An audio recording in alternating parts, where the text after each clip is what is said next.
Hello and welcome to Strait Talk. I'm Ayşe Süberker. It all started in early October with a phone call between the US and Turkish presidents. Following a sudden US troop pullback from northern Syria, Turkey launched its long-awaited anti-terror operation to clear the YPG south of its border. After a few days of fighting and some hasty diplomacy, Turkey largely achieved those goals. But now, debate is raging about who the true winners are and what the future holds. For President Trump, the US, thanks to his policies, is the biggest winner. This was an outcome created by us, the United States, and nobody else. No other nation. Very simple. To Trump's critics, the Russians have come out on top. And it's another indication of the failed foreign policy. We've driven a NATO ally closer and closer into the arms of Russia. But lost in those headlines is the tactical victory Turkey has accomplished. By combining an anti-terror operation with President Recep Erdogan's whirlwind diplomacy, Turkey has achieved its strategic objectives with minimal loss of life and economic harm. So what were those objectives? Creating a terror-free zone along its border, which will lay the foundation for Syrian refugees to return. Now the big question is, will this latest deal reached in Sochi hold? And how will these developments change the balance of power in Syria and the region? And to answer that, joining me now is Yasin Asal, who is the head of the Political Science and International Relations Department at Istanbul Commerce University, and Ivan Starodubtsev, who is the president of the Russian-Turkish Project Development Association, which is based in Ankara. Gentlemen, welcome to Strait Talk. It's good to have you here. Thank you. Who are the winners and the losers here? Trump says the US has won, but most of his critics says Russia has gotten the upper hand. So who are the biggest losers and winners of these agreements? It's already seen that the loser of the situation is the US because they're just trying to put the global effect on the region. But the reality, in fact, they say is the regional actors such Iran, Russia and Turkey needs to stabilize the region by using their own foreign policy actions to the situation. This is why, as the winners of the situation and being in a peace operation of the Turkey, as a Spring peace operation, we will see the Russia, Iran and the Turkey are the winners one, as just try to put the initiative through the Astana process. This is why the regional actors mostly seen the winners of the situation. Okay, so Ivan, Erdogan's meeting with Putin came during a pause to the Operation Peace Spring, and it lasted over 6 hours. The leaders came up with what they call a historic deal. So how do you think Turkey managed to convince both the US and Russia on the safe and terror-free zones in northern Syria? Thank you so much for inviting me here, and I would like also to comment about losers and winners on this situation in Syria. First of all, I would like to say that what we see actually, it is a Russian-Turkish plane which already started from the Syrian airport. We are in the plane, two countries, and America is somehow not on the board. They are downstairs trying to catch this plane and making some statements, but they are down. We are flying actually. And this was a very, very long meeting between Erdogan and Putin, almost not 6 hours. It was 7 hours and 15 minutes they were speaking on that. And as we remember, many historical meetings between Russia and Turkey, they happen in Sochi. Yes. Sochi become kind of a symbol of such a, not very easy, let me say, sometimes controversial talks between Russia and Turkey. But we got a lot of economical and political common interests, you know, big projects. But from a Russian perspective, I wanted to ask you this. How do you think Turkey managed to convince, at the same time, the US and Russia? I don't think that Turkey convinced United States. United States would like to be convinced, administration, he wants to be elected. And it is not a matter of his foreign policy. What he's doing is about internal policy. So I don't believe that Turkey just convinced America on something. Trump believes that if he states that American soldiers are leaving Syria, he will be welcomed by American people. That is it. I mean, Turkey did not convince him. And at the same time, Russia and Turkey, they are really convincing each other on something. I mean, they don't speak Trump and Erdogan more than just 20 minutes.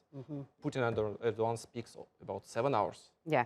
So Let's talk about the U.S.'s position again. Do you believe that Turkey decided to negotiate a permanent agreement with Russia instead of the U.S.? And does that signal that the United States is irrelevant both in the region and Syria from now on? Because maybe having felt that the U.S. is not wanted in the region, Republican Senator Lindsey Graham just tweeted after Russia-Turkey deal, I'm going to read it to you.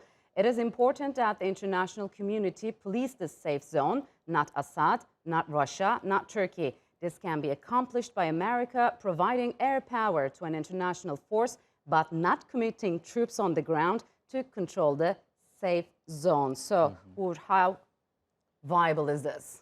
The US is just trying to recapture its initiative on the ground, as we see. Isn't it too late? Yes, I think it's too late to do that because, as we all see, the realistic patterns of the issue just shown itself over the cooperation of Russia and Turkey, and they just already started the patrols on the area. The Russian police sources already did. But at the end of the Turkish and the US agreement, we saw some attacks of YPG, whether the agreement already done in the US and Turkish side. But in a realistic and just the Russian efforts try to stabilize the region, and mostly this supports the Assad situation as being a reconstruction of Syria. This is why the Turkish thesis mostly becomes similar to Russian one, because they all like to approach the situation over the peaceful manner, both countries, Iran, Russia, and Turkey. And this is why the Astana process also should itself be on the front rather than the Geneva one. But on the on the US and Turkish agreement, we saw a keen focus on the peace processes in Geneva. But in the reflections from the field and the Russian efforts to being together. Okay. So how do you think this agreement will change the balance of power in the region? And where do you think Iran stands now? First of all, let me say that starting from now, the main players in Syria, a part of official Damascus, are Turkey and Russia. There is no America anymore in Syria when Trump, first of all, declared that American soldiers will leave the country and already started this process. And he lost his power on the ground when he said that they will just leave now PYD, YPG groups. So he lost also his power on the ground. Europe already lost this power when they rejected to come together again in Istanbul format. Because you remember, Russia and Turkey, they put a lot of efforts to come together as 4 countries in Istanbul. I mean, Russia, Turkey, France, and Germany. What was their idea? To make Europe somehow involved in this process. So do you believe will these agreements encourage the international community as well as the European Union to get more involved aftermath these agreements? Look, I think that international community would like to get the fruits of this win. They saw that something important is going on between Russia and Turkey. They saw how strong they are now together, how they manage to deal with their contradictions and how to balance that. And now, you know, we got such a wording like win got a lot of fathers. Everybody now is trying to be the father of this win and just somehow show themselves. You know, today there is a meeting in Brussels between the defense ministers of the NATO countries, and they would like to just somehow to send some statement to Russia and Turkey. So, given all these developments, do you believe that Turkey has become too reliant on Russia? It becomes a relations between bilateral one, Turkey and Russia, but it's a mutual dependency. We mean the Russia also needs to get the Turkish efforts to stabilize the region again. This is why we cannot see the situation is just a dependency from the Turkish one. As we all see, yes, the Russia is the great boss of the Syria. For me, as the realistic approach. But also Russia needs to get a Turkish efforts and being together as stayed out of the US to the region. This is why we can call as a mutual dependency. So what kind of threats or dangers lie ahead both for Turkey and Russia in northern Syria? I think there are a few questions which we should pay attention to. I would not call them threats. I would call some sensitive moments which will have to be resolved. First of all, we need to remember about Idlib and how to solve this issue. Second of all, we have to think about refugees, how to bring them to the safe zone. Third of all, Russia took quite important and heavy obligations in terms of a new Sochi agreement to just withdraw PYD and YPG forces from the new safe zone. So Russia took obligation and it should bring it at place. But I would not call this threats.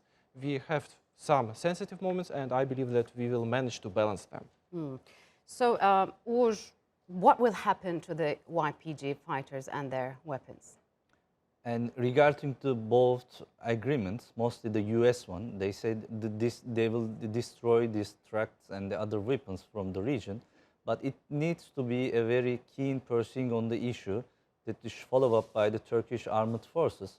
We will see, but in the threat there still exists, and will they be in the southern part of the Syria, but the issue should be developed very keen from the Turkish armed forces.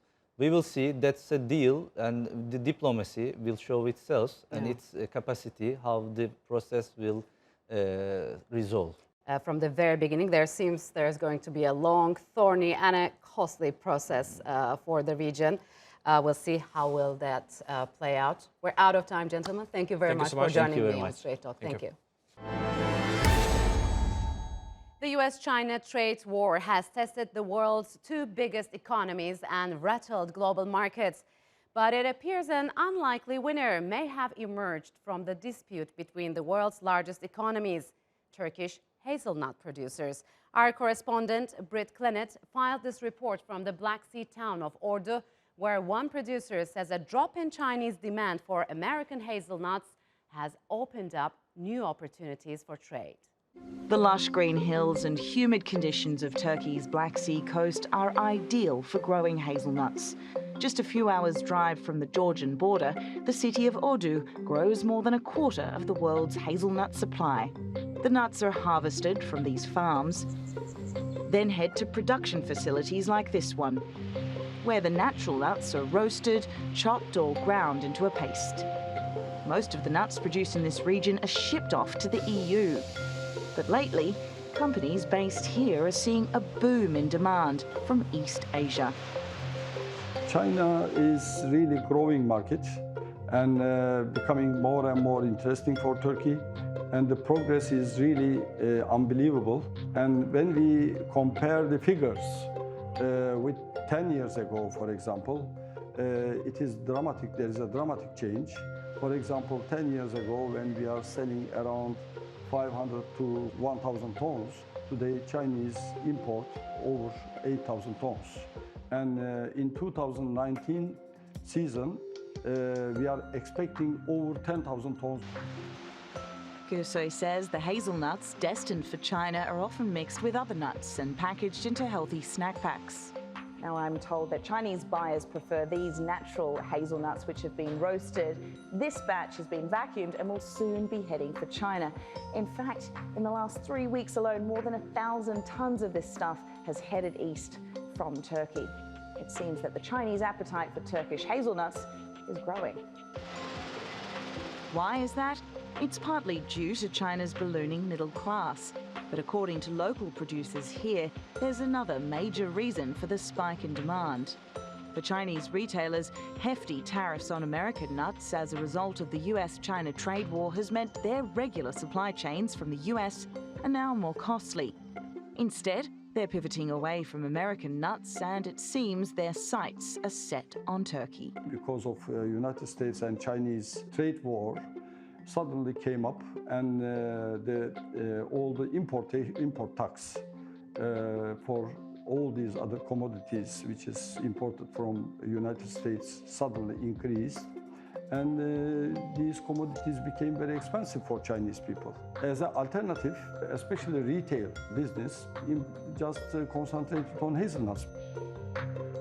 Murat Kobashi, chairman of the Turkey-China Business Council, says other food products can make the most of the gap in the market created by the trade war. Right now, there is a lot of opportunities for Turkish side we have a chance to export especially a lot of fruit, fresh fruit, fresh vegetable. There is a lot of opportunities for Turkey.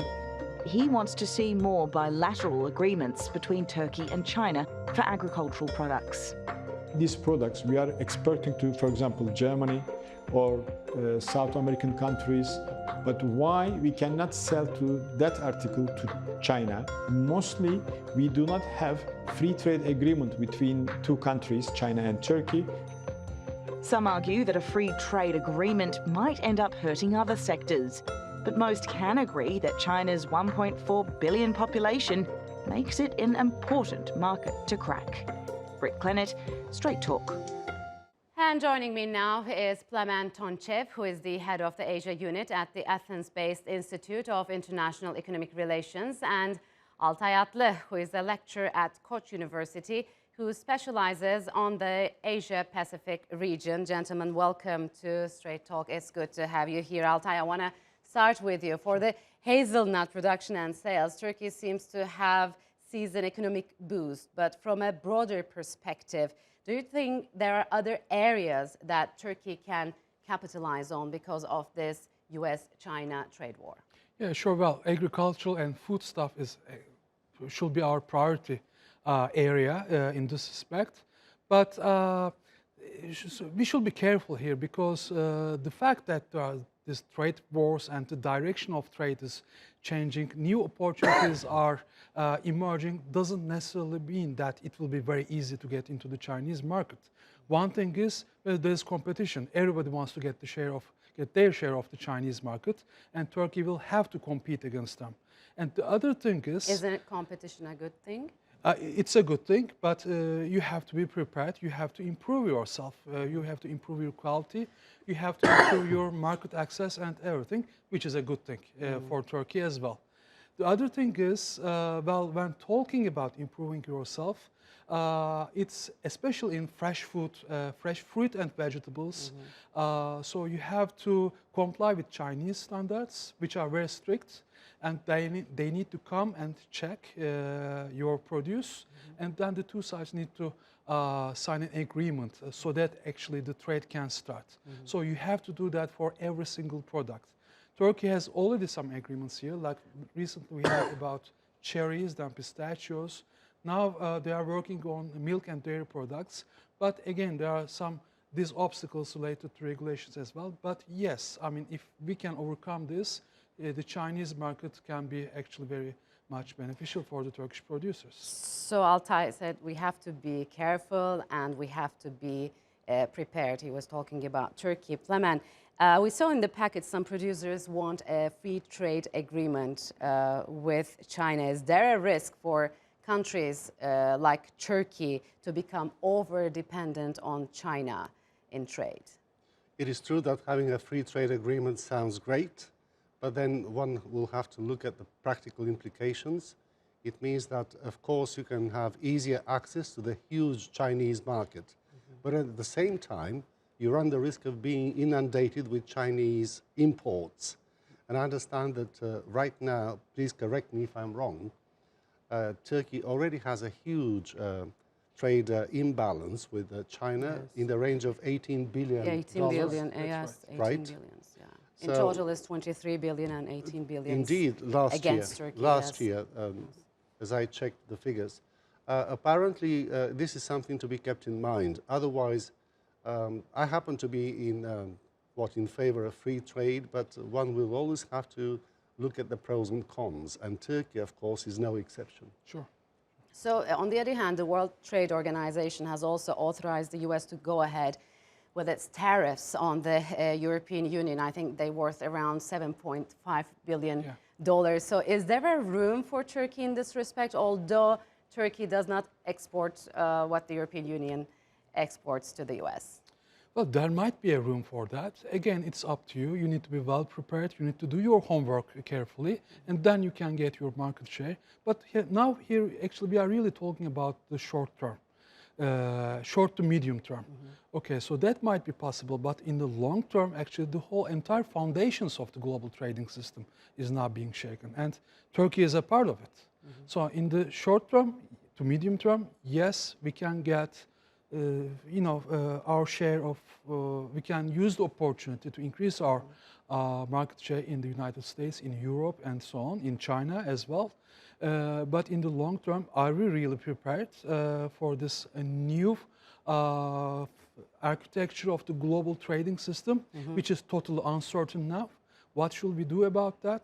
Or should we also focus on other areas like, okay, fine, hazelnuts and everything, getting our market shares, but perhaps really focusing on the long term, on the production side, maybe thinking more about getting, thinking about getting more Chinese investment to Turkey and turning it into joint production so that actually the Turkish economy can like gain some added value from this. Okay. I think that's what matters more. So Turkey faces risk of possible sanctions, let's say, from the United States or maybe from the European Union because of its latest operation in northern Syria to create a peace corridor. But is there a possibility from now on that Turkey will look elsewhere for more trade relations and get more involved in ambitious projects like Belt and Road project? I think this has been happening already. I understand that Turkey was one of the fervent supporters of the BRI, the Belt and Road Initiative, when it was first announced back in September 2013 by Chinese President Xi Jinping in Astana, Kazakhstan. I suppose that Turkey rightly pursues to capitalize on its position, which is important. It is indeed geopolitically important on the BRI routes. So that's a fairly legitimate pursuit, I would say. Turkey has already attracted Chinese investment. Turkey does have its trade relations, quite intensive trade relations with China, even if there's a considerable trade deficit to be kept in mind. And I understand that there are plans in the pipeline for even more Chinese investment projects in Turkey. I understand there are plans of a high-speed railway track between Istanbul and Ankara. Please correct me if I'm wrong. There's this talk of even Alibaba turning up in Turkey with this Trendyol platform. There's talk of a nuclear power plant, perhaps, to be financed and constructed by the Chinese. So there are projects in the pipeline. So it's happening already. The question is, and let me quote experience that other countries have, not just in Europe, but also in Asia and Africa, one may have to be very careful when it comes to negotiating the terms of this cooperation with the Chinese. First of all, because China is a huge economy, and most countries, with the exception of the United States, have a sort of an asymmetrical relationship with China, which is quite understandable. And secondly, Chinese contractors tend to have their own terms and their own ambitions, which are not necessarily favorable for the recipient country. I'm not being negative here. I just think that anybody trying to attract Chinese investment needs to do their homework. Okay, last question, Altay, is to you. I mean, Turkey should be cautious when dealing with China. We just talked about the trade deficit of Turkey when it's dealing with China. So do you believe, how could this trade relation can be made more equal with China? Is that possible? Because we're talking about a huge amount here. If you only look at the bilateral merchandise trade, that's not going to happen in the foreseeable future. The deficit is so big, and there is the deficit for a reason. So Turkey is making all these imports for a reason. So it's not going to, the trade, merchandise trade itself is not going to close down. The deficit is not going to close down. But Turkey should think, how can we have a more balanced relationship by balancing our deficit with a surplus elsewhere, like getting, for example, more investment from China, more investment, but not in terms of the capital flow only, but also with more added value for the Turkish economy, like more Chinese investment, but which will also bring, which will also contribute to Turkey's, like for example, technological capabilities, to energy sufficiency, to physical infrastructure. So not only the dollar value of the investments, but also progress in this. So then we can perhaps talk about a more balanced relationship with China. Okay. Okay, I'm afraid we have to leave it here, gentlemen. Thank you very much for joining me on Strait Talk. Thank you. And that's all for this edition of Strait Talk with me, Ayşe Siberker. If you've got any comments, do share them with us on Twitter with the hashtag Strait Talk. Also, don't forget to subscribe to our YouTube channel. Until next time, take care and goodbye.